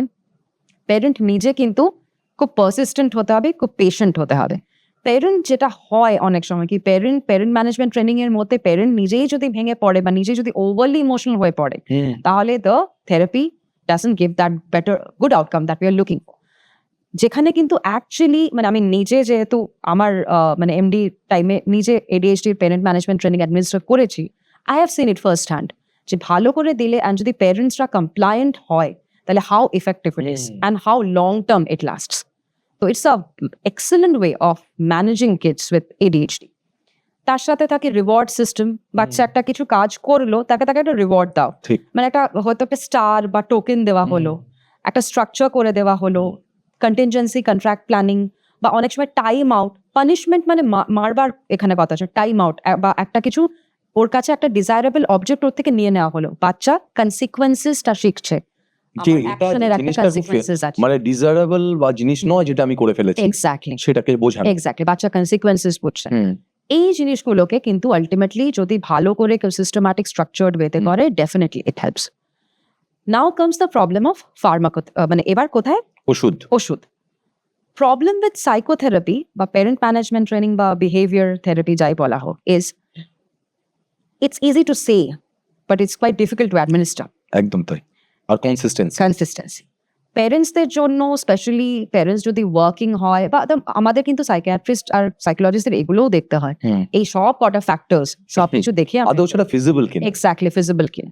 যদি আমরা দেখি কি ফিজিবল নয়, বা দেখছি কি কন্টিনিউয়াসলি ওটা দিয়ে হচ্ছে না, বা বাচ্চা ডিটোরিয়েট করতে করতে যাচ্ছে, আরো প্রবলেম্যাটিক বিহেভিয়ার এমার্জ করছে, then we start with medications এর মধ্যে ইউজুয়ালি আমরা স্টিমুলেন্টস আর নন স্টিমুলেন্টস এইভাবে ডিভিশন থাকে। তো স্টিমুলেন্টস এর মধ্যে যেটা মোস্ট কমনলি ইউজ হয় ADHD এর জন্য, সেটা হচ্ছে মিথাইল ফেনিডেট ইন্ডিয়াতে, আর অ্যাটোমক্সিটিন হচ্ছে নন স্টিমুলেন্টস এর মধ্যে, আর ক্লোনিডিন তার সাথে। এই তিনটেই practically most commonly used in India. তো এর মধ্যে একটু বলি কি methylphenidate is an excellent drug for ADHD, খুব ভালো ড্রাগ।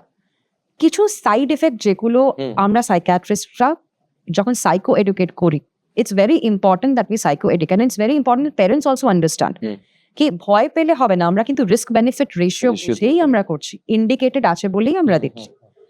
কিছু জিনিস যেরকম মিথাইলফেনিডেটের একটা প্রবলেম হয় সেটা হচ্ছে অ্যাপেটাইট সাপ্রেশন।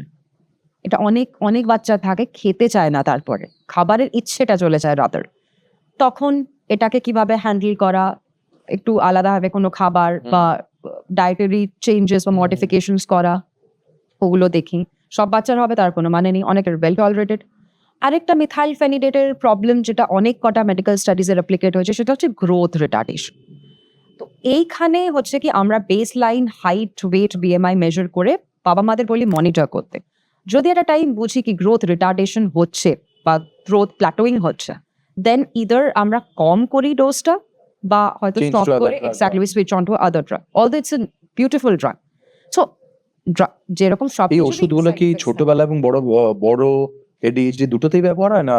না, মিথাইলফেনিডেট যেরকম ইউজুয়ালি ছোটবেলায় ইউজ করে, অ্যাটোমক্সিটিন ইউজুয়ালি বড়তে ইউজ করা হয়, বাট অ্যাগেন অ্যাটোমক্সিটিনও ছোটবেলায় অনেকের প্রেফার্ড Right. ইয়ে থাকে।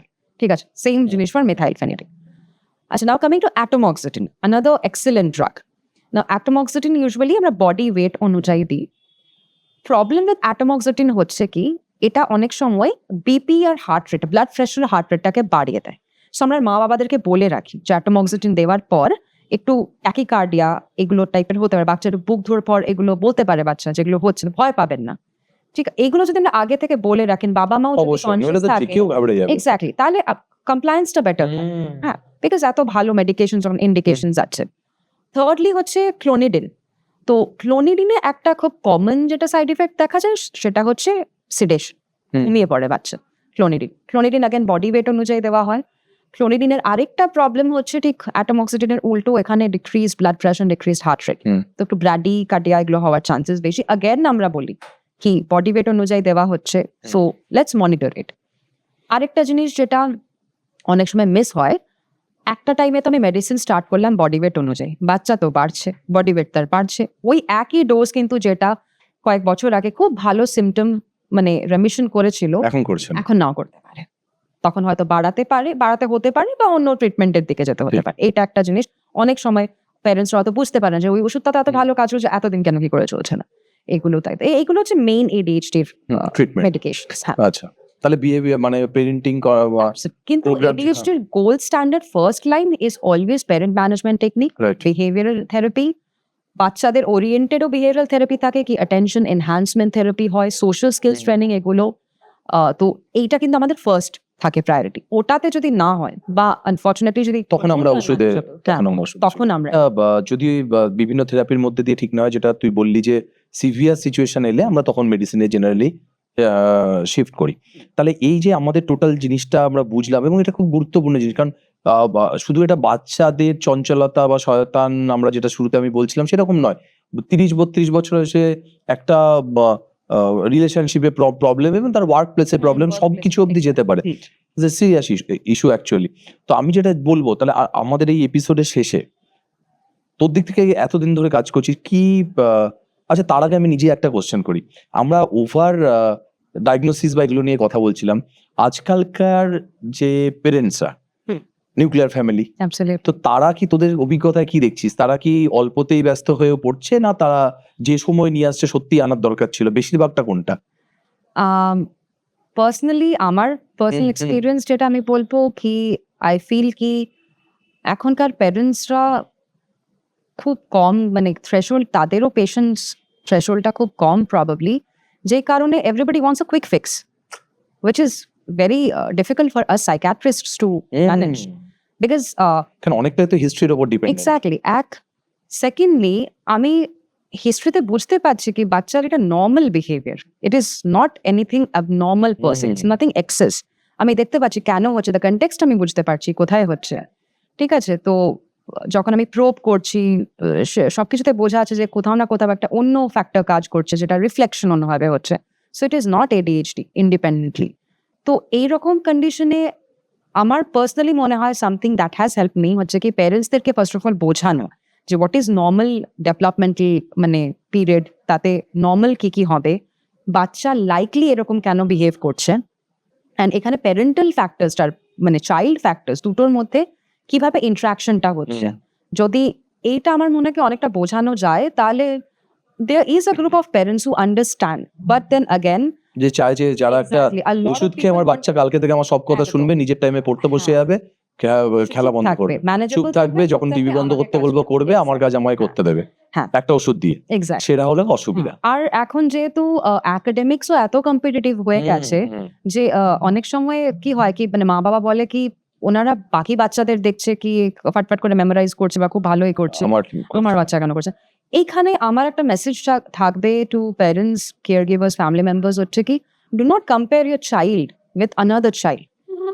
সব বাচ্চাদের একটা ডিফারেন্ট ট্রাজেক্টরি থাকে অফ ডেভেলপমেন্ট, সব বাচ্চাদের টেম্পারমেন্ট আলাদা হয়। অলসো বাবা মার পার্সোনালিটি মানে বাচ্চার যে মিনি বাবা মা হবে তা নয়, কিন্তু পার্সোনালিটি নিজের ইন্ডিভিজুয়াল ট্রেটস থাকে, টেম্পারমেন্ট আলাদা হবে। তো কম্পেয়ার করলে না বাচ্চাদের কি হয়, একটা ক্রিটিক্যাল কমেন্টস যদি রিপিটেডলি শোনে সেখান থেকে একটা অন্যরকম আরেকটা আরেকটা অন্য সমস্যা তৈরি, এক্স্যাক্টলি মন খারাপ হচ্ছে, সেলফ এস্টিম, সেলফ এস্টিম। এমনি ADHD তে লো সেলফ এস্টিম থাকে, it is very common. Continue যদি কাউকে এক্স্যাক্টলি টিচার বারবার বলছে কি তুমি পারো না, তুমি পারো না, তুমি লেজি, তুমি বন্ধু দেখো, এক্স্যাক্টলি বন্ধুদের দেখো, মা বাবা বকছে, রিপোর্ট কার্ডে বারবার আসছে কি very hyper active, too much talkative, এই সব কিছু হচ্ছে, পড়াশোনা হচ্ছে না, তার মধ্যে বাচ্চা ডে ড্রিম করছে নিজের মতো because of the pathology itself. তো এই সব কিছুর মধ্যে বাচ্চার একটা লো সেলফ এস্টিম হয়, উইচ ইজ নট মানে which should never be the goal of saying something to a child. ওই জন্যই আমরা বলি কি যদি মনেও হয় যে বাচ্চার কোনো বিহেভিয়ারাল প্রবলেমস আছে, কনসাল্ট আ সাইকিয়াট্রিস্ট, দেখান ওনাকে, হিস্ট্রি যতটা আনবায়াসড হয় হিসেবে আপনারা প্রেজেন্ট করুন, আপনাদের কনসার্নসগুলো বলুন, অবভিয়াসলি ওগুলোও শোনা যাবে কি এক্স্যাক্টলি কি কনসার্নস আছে, তারপর তো ওটাকে ডিসাইড করা যাবে কি প্রবলেমটা কি হচ্ছে।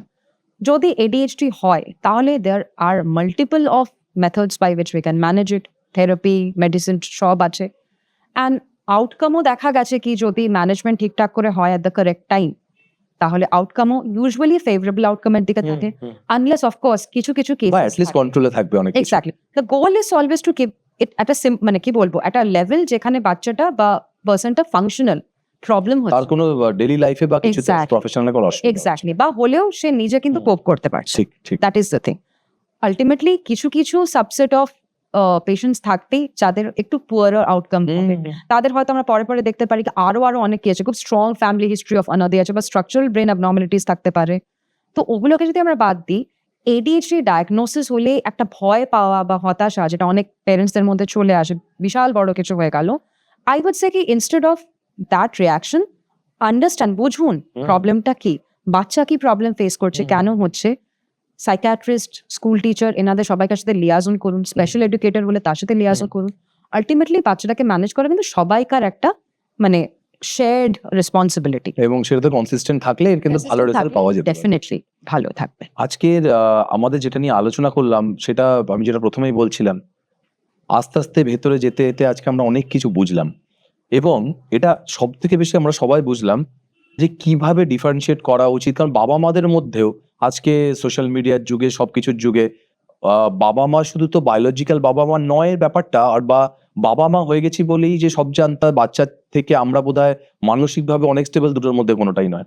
তো সেই জায়গা থেকে আমাদের দুটো পার্সপেক্টিভে আমরা বুঝলাম যে কিভাবে এই জিনিসটার সঙ্গে এগিয়ে চলা দরকার, বা কখন তার চিকিৎসায় বা কি আছে এবং সবকিছু।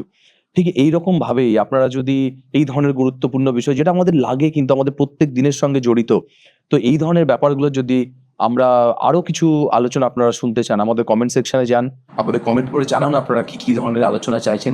আমরা সেই সাবজেক্টে, সেই টপিকের এক্সপার্টের সঙ্গে আমরা আলোচনা করবো, আপনারা শুনবেন, আমরা সবাই লাভবান হব।